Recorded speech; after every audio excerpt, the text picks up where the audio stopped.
Woo! Like I said, things are heating up. I'm telling you, man, this is the only thing. This is what was missing in basketball. Larry Bird had pointed this out of what was going on in today's game compared to our game. Larry was right. Larry spoke about, like, man, there's no rivalries anymore. There's no more teams you get up to say, okay, these teams are going to face off against each other. You know, they want to see this. The fans want to see this happen, and we don't have it anymore. That's why the league was able to be successful. Michael Jordan wasn't the only game people watched in the NBA at that time. We watched it all. We didn't have like, okay, Michael Jordan's here. Let's go and get us some food or chill out and watch Michael Jordan again. The other games is on. We don't care. No, people got up to see the Knicks and Pacers. You know, you got up to see these other teams play each other because they had a rivalry that was going on that didn't matter about championships. It was just a rivalry, and who knows, down the road, they're going to be fighting to see who's going to a championship. Or one of those teams might be in position. The Houston Rockets and Suns, Phoenix Suns rivalry. You know, I used to watch that go down. I used to watch the West rivalries, the East rivalries. It was beautiful to watch.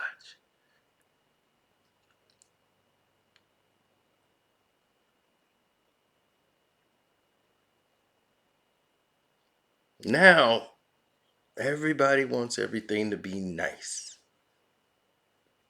Thank God for John Morant. John Morant says, I don't like these people. And not only is that, John Morant said, let's not wait.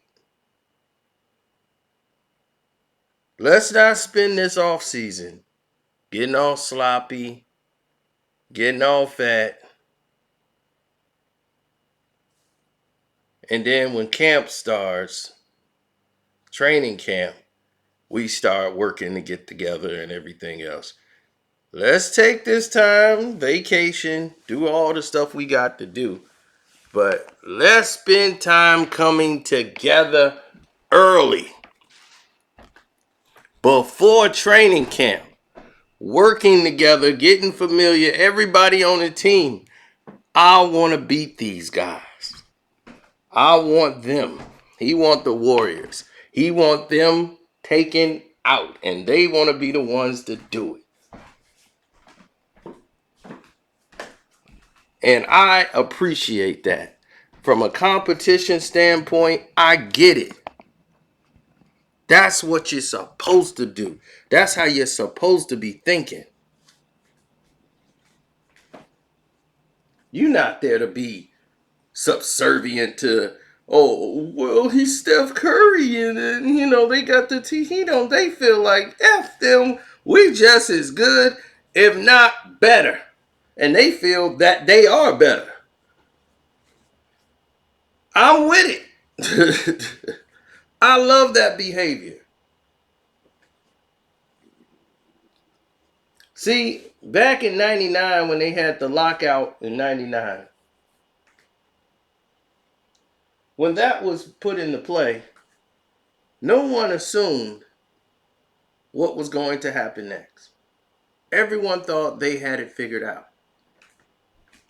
They was like, oh no, this is what's going to happen.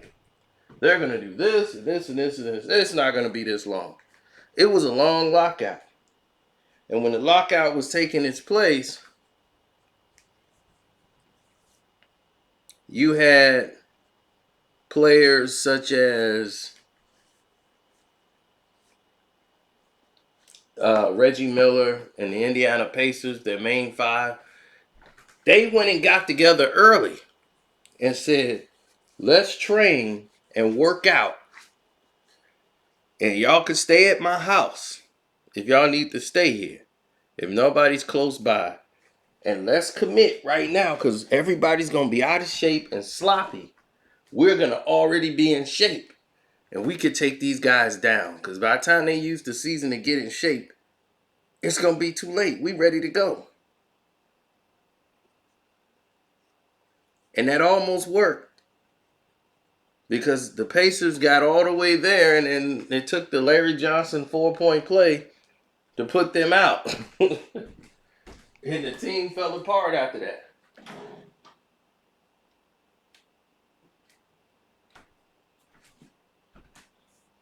Now,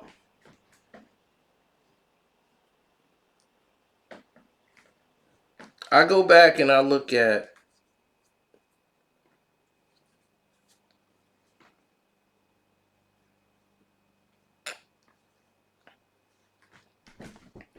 how society is and how society works.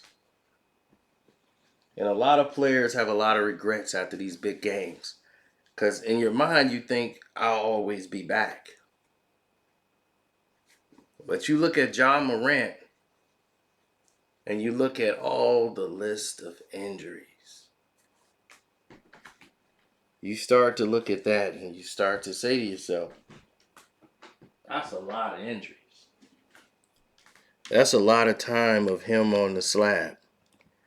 That's a lot of times of him not being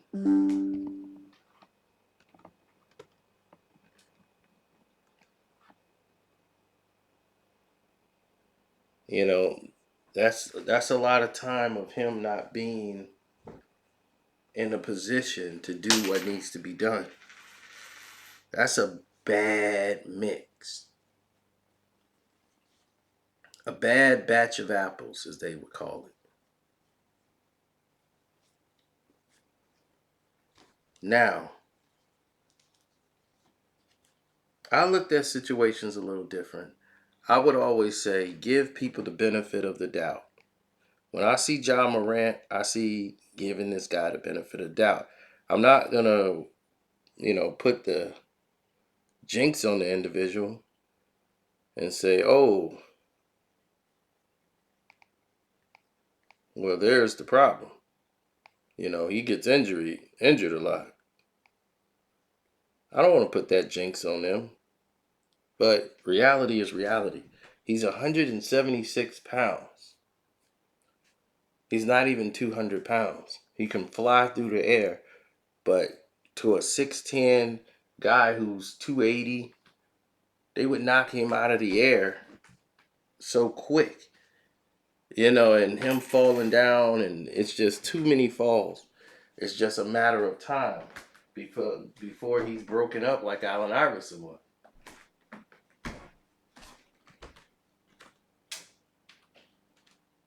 Now, this game is a lot less physical than when Allen played. But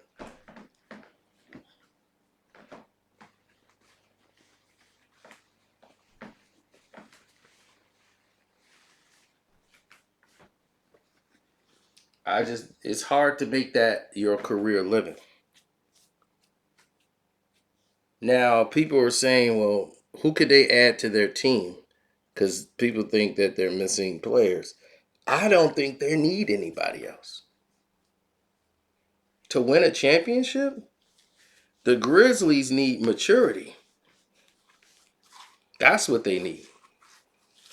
People think it's a player. They have the players they need to win. They do. They got exactly what they need to win.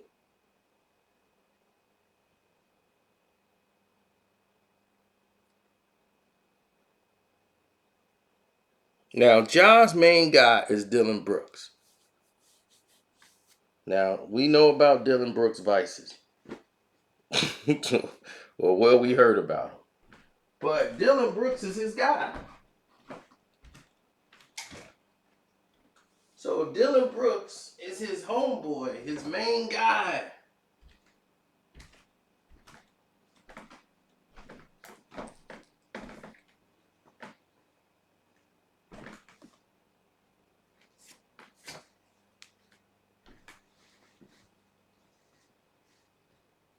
If Dillon Brooks is this man, why in God's green earth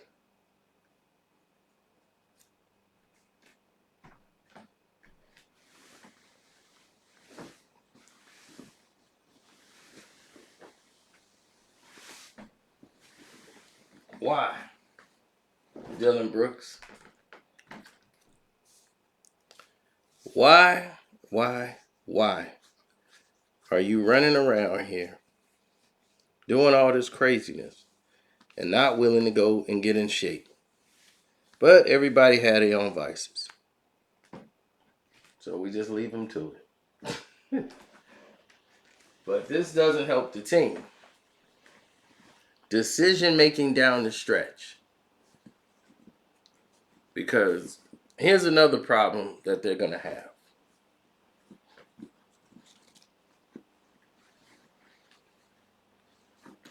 They're thinking Golden State Warriors. Right? And you could think Golden State Warriors so much, just like teams used to think Chicago Bulls. But you might not end up getting the Chicago Bulls. Or you might not end up getting the Golden State Warriors. You might get the Minnesota Timberwolves again. And then the Timberwolves put you out in 5 games. Because your mind is hooked on Golden State.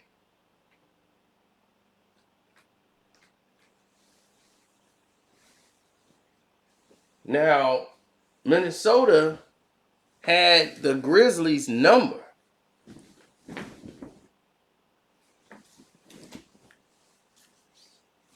Because defensively, they had players that could get to the spots that they needed to get to.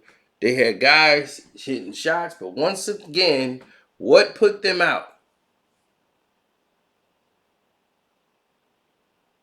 Poor decision making.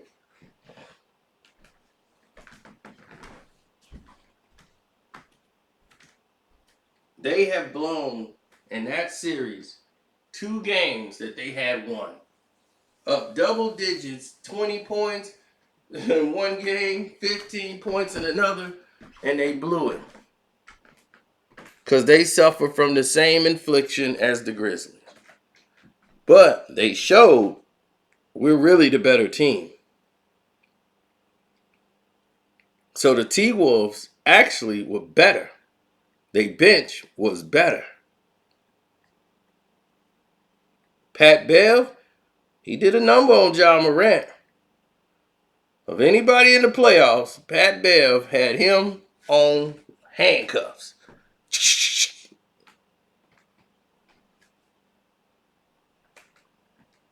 I remember that.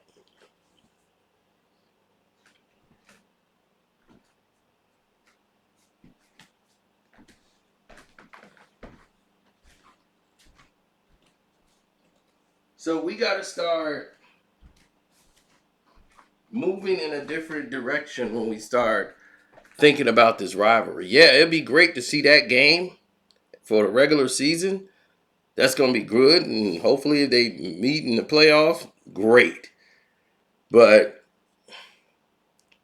for the team, if you're thinking this is what we need, this is all we got to do, you've already messed up. You've already lost. You're already in trouble. Stop thinking just Golden State. And don't forget to hit the like button, people. Like the banner tells you, my Cash App is Carceno, Karceno. My Patreon is Carceno for life. That you should know by now.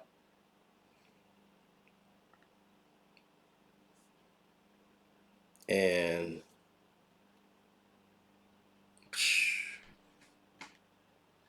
man, that's really much the gist of it. So y'all tell me what y'all think. I'm gonna get out of here. Peace.